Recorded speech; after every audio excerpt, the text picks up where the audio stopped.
नमस्कार दोस्तों, मैं आशीष श्रीवास्तव आप सभी का स्वागत करता हूं ब्रेनी एकेडमी दतिया के ऑनलाइन वीडियो सीरीज़ में।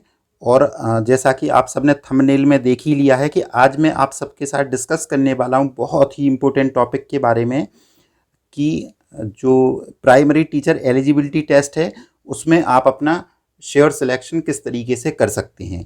तो इसमें स्टेप बाय स्टेप मैं बिल्कुल बेसिक लेवल से स्टार्ट करते हुए आपके साथ में पूरी जो प्रोसीजर है उसके बारे में डिस्कस करूंगा। इसके बाद में मैं आपके साथ सिलेबस के बारे में डिस्कशन करूंगा और लास्ट में मैं आपको स्ट्रेटेजी बताऊंगा कि किस तरीके से आपको अपना सिलेक्शन को श्योर करना है। तो मैं स्टार्ट करता हूं यहाँ से। सबसे पहला स्टेप जो होता है इसका ऑनलाइन एप्लीकेशन का। तो आप सब जानते हैं कि प्रोफेशनल एग्जामिनेशन बोर्ड इस एग्ज़ाम को कंडक्ट कराता है, तो पीईबी की साइट पर इसका नोटिफिकेशन आता है, तो हमें उस पर अप्लाई करना होता है ऑनलाइन। और इसकी एलिजिबिलिटी की बात करूं मैं तो इसके लिए आपका 12th पास आउट होना ज़रूरी है और आपके पास में डीएलएड होना चाहिए या बीएड होना चाहिए। दोनों ही इसमें जो शैक्षणिक योग्यता हैं वो मान्य होती हैं। आपके पास बीएड है या आपके पास डीएलएड है तो दोनों इसमें मान्य हैं। जब हम इसके लिए अप्लाई कर देते हैं तो उसके बाद फिर होता है इसका ऑनलाइन एग्ज़ाम। तो इसका नेक्स्ट स्टेप होता है ऑनलाइन एग्ज़ामिनेशन, जो कि कंप्यूटर पे होता है और इसका स्कोर भी एट ए टाइम ही हमें पता चल जाता है कि हमारा कितना स्कोर रहा है। ये 150 मार्क्स का इसका होता है एग्ज़ाम। और इसके बाद में जब एग्ज़ाम हो जाता है, एग्ज़ाम होने के बाद में फिर आता है इसका रिज़ल्ट में जो रहता है वो कंसोलिडेटेड रैंक, और इसमें रैंकिंग का सिस्टम जो रहता है वो सारा इसमें लिखा रहता है। कैटेगरी वाइज भी आपकी जो भी रैंकिंग रहती है या आपकी कंसोलिडेटेड जो रैंकिंग है वो उसमें रिज़ल्ट में शो होती है। इसके बाद में नेक्स्ट स्टेप रहता है, फिर बनती है इसकी सिलेक्शन लिस्ट या मेरिट लिस्ट। तो इसमें सबसे पहले प्रोविजनल सिलेक्शन लिस्ट बनाई जाती है। तो इसमें सब्जेक्ट वाइज जितनी भी वैकेंसीज होती हैं तो उसके अकॉर्डिंग आपका मेरिट में रैंक आती है। इसके बाद में जब आपकी प्रोविजनल सिलेक्शन लिस्ट में नाम आ जाता है तो आपको डॉक्यूमेंट्स को ऑनलाइन अपलोड करना होता है और चॉइस फिलिंग करना होता है कि आप किस किस स्कूल को चूज़ करना चाहते हैं, कहाँ आप किस स्कूल को प्रेफरेंस देना चाहते हैं या किस डिस्ट्रिक्ट को आप लेना चाहते हैं। ये सारा चॉइस फिलिंग का प्रोसीजर होता है। जब चॉइस फिलिंग हो जाती है उसके बाद में होता है फिज़िकली डॉक्यूमेंट वेरिफिकेशन होता है। इसके बाद में आपको एक पर्टिकुलर कहीं जाना होता है, ऑफिस का एड्रेस रहता है, जैसे कि लाइक जिला शिक्षा अधिकारी या संभाग स्तर पर इसका डॉक्यूमेंट्स का वेरिफिकेशन होता है। तो आपको वहाँ जाकर डॉक्यूमेंट्स को वेरीफाई कराना होता है। जब आप वेरीफाई करा लेते हैं इसके बाद में फिर सारे कैंडिडेट्स की एक फ़ाइनल सिलेक्शन लिस्ट जारी की जाती है। जो सारे स्टेप्स को क्लियर कर लेते हैं उनका फाइनल सिलेक्शन लिस्ट में नाम आता है।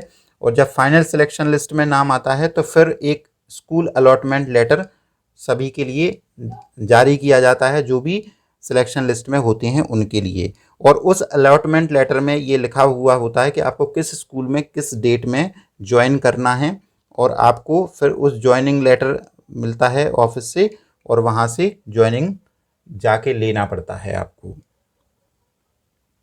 इसके बाद में मैं बात करता हूँ सिलेबस के बारे में। फ्रेंड्स, इसमें 5 सब्जेक्ट्स होते हैं।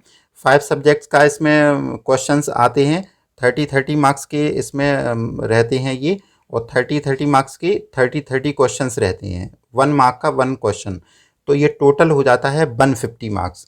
तो 150 मार्क्स में से टोटल है 150 में से जनरल कैटेगरी को चाहिए होता है 90, ये क्वालिफाइंग मार्क्स में बता रहा हूँ। और ओबीसी,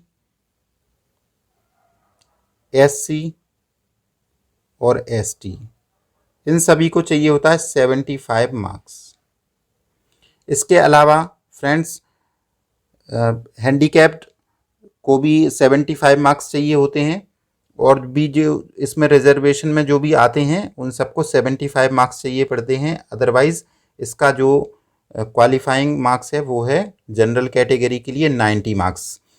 तो 90 मार्क्स में से होता क्या है फ्रेंड्स, इसमें ये जो 5 सब्जेक्ट्स लिखे हुए हैं, चाइल्ड डेवलपमेंट एंड पेडागोजी ये 30 मार्क्स का, मैथमेटिक्स 30 मार्क्स का, environment studies 30 marks, language 1 30 marks, language 2 30 marks, इस तरीके से रहता है। ये आपको चूज़ करनी होती है लैंग्वेज, जो लैंग्वेज 1 लैंग्वेज 2, इसमें आप हिंदी, इंग्लिश, उर्दू, संस्कृत जो भी आपकी लैंग्वेज है उसको आप ले सकते हैं, जो आपने 12th लेवल पर पढ़ी हुई है उस लैंग्वेज को आप इसमें ले सकते हैं। तो इसमें होता क्या है, सबसे बेसिक में बात आपको बता रहा हूँ, जो आपका सिलेक्शन एकदम पक्का करने वाली है वो ये है कि इसमें जो 30 मार्क्स लिखे हुए हैं, ये 30 मार्क्स में पूरा सब्जेक्टिव नहीं होता है। ये सारे जो सब्जेक्ट्स इसमें दिए हुए हैं उसमें 50 मार्क्स का रहता है सब्जेक्टिव और 50 मार्क्स की पेडागोजी रहती है।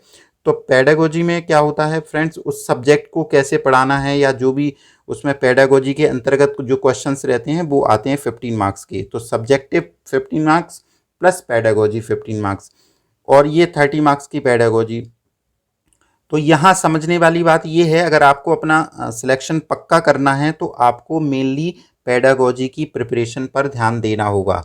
पेडागोजी की अगर प्रिपरेशन पे आप ध्यान देते हैं तो 15 मार्क्स यहाँ से मिलेंगे आपको, 15 यहाँ से मिलेंगे, 15 यहाँ से मिलेंगे, 15 यहाँ से मिलेंगे। तो इस तरीके से ये आपके 60 मार्क्स ये हो जाएंगे और 30 मार्क्स की तो है ही पेडागोजी। तो ये आपके टोटल मार्क्स हो जाएंगे 90, जो कि जनरल कैटेगरी के लिए क्वालिफाइंग मार्क्स हैं। तो इस तरीके से अगर आप चाइल्ड पेडागोजी जो है उस पर ध्यान देंगे और जो अदर सब्जेक्ट्स की पेडागोजी है इनरोल, आप जो है टोटल आपको पेडागोजी पे फोकस करना है। पेडागोजी पे अगर आप फोकस कर लेते हैं और आप के अच्छे मार्क्स पेडागोजी में आ जाते हैं तो आपका श्योर सिलेक्शन होना ही है। इसी तरीके से लैंग्वेज में क्या होता है कि 15 मार्क्स का जो रहता है वो पैसेज वगैरह आता है और उसमें ग्रामर मटेरियल आता है और 15 मार्क्स की उस सब्जेक्ट की पेडागोजी आती है।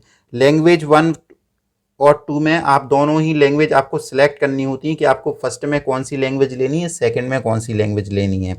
तो इस तरीके से आपका ये हो जाता है। और जब आप इन सब्जेक्ट्स में भी अपनी कमांड बना लेते हैं और पेडागोजी मेन है उस पर आपको फोकस करना है। आप जब उस पर फोकस करेंगे और दूसरे सब्जेक्ट पर भी आप अगर ज़्यादा फोकस नहीं कर पाएंगे या आपका कोई वीक सब्जेक्ट है तब भी आप अपना सिलेक्शन पक्का कर लेंगे। तो ये तो हो गई आपकी सिलेबस वाली बात। अब फिर मैं बात करता हूँ इसकी प्रिपरेशन कैसे करना है, इसकी क्या रणनीति अभी आपको रखनी है। अभी लगभग 60 दिन बचे हुए हैं, यानी कि 2 महीने बचे हुए हैं। व्यापम ने अपनी शेड्यूल में एग्ज़ाम शेड्यूल को अभी अपडेट किया हुआ है और उसमें इसकी जो डेट दी हुई है, न्यू डेट इसमें आई है। पहले तो 25 अप्रैल से ये स्टार्ट होने थे, लेकिन अब न्यू जो डेट है वो है 19 सितंबर। 19 सितंबर से ये एग्ज़ाम स्टार्ट करने वाला है व्यापम। तो आपको 19 सितंबर से पहले पहले अपनी तैयारी को पूरा कर लेना है। अब तैयारी करनी कैसे है ये बात आती है, तो मैं आपको बताता हूँ कि तैयारी कहाँ से करना है। इसके लिए आपके पास 2 ऑप्शन हैं मेनली। एक तो आप बुक से सेल्फ स्टडी करें, क्योंकि अभी कोरोना का टाइम है, अभी कोचिंग क्लासेस सारी बंद हैं। तो आप या तो सेल्फ स्टडी कर सकते हैं और या दूसरा ऑप्शन है आपके पास कि आप ऑनलाइन क्लासेस ले सकते हैं। ऑनलाइन क्लासेस ज्वाइन करके आप अपनी प्रिपरेशन को कंटिन्यू कर सकते हैं। और या फिर आप बुक्स मार्केट से लेके कोई भी अच्छी सी बुक आप देख लें कि जिसमें जो सिलेबस के अकॉर्डिंग होना चाहिए। सिलेबस आप व्यापम की जो साइट है उस पर आपको अवेलेबल हो जाएगा। मैं इसके डिस्क्रिप्शन के लिंक में भी इसका वो डाल दूंगा, इसकी जो लिंक रहेगी सिलेबस के लिए, तो आप वहाँ से भी उसको डाउनलोड कर सकते हैं। अगर आप घर से तैयारी कर रहे हैं या आप ऑनलाइन क्लासेस भी ले रहे हैं तब भी आपको 2 काम करने हैं अगर आपका सिलेक्शन आपको चाहिए है तो। एक टेस्ट सीरीज़, एक ओल्ड क्वेश्चन पेपर्स, ये 2 आपको बिल्कुल अच्छे से तैयार करने हैं।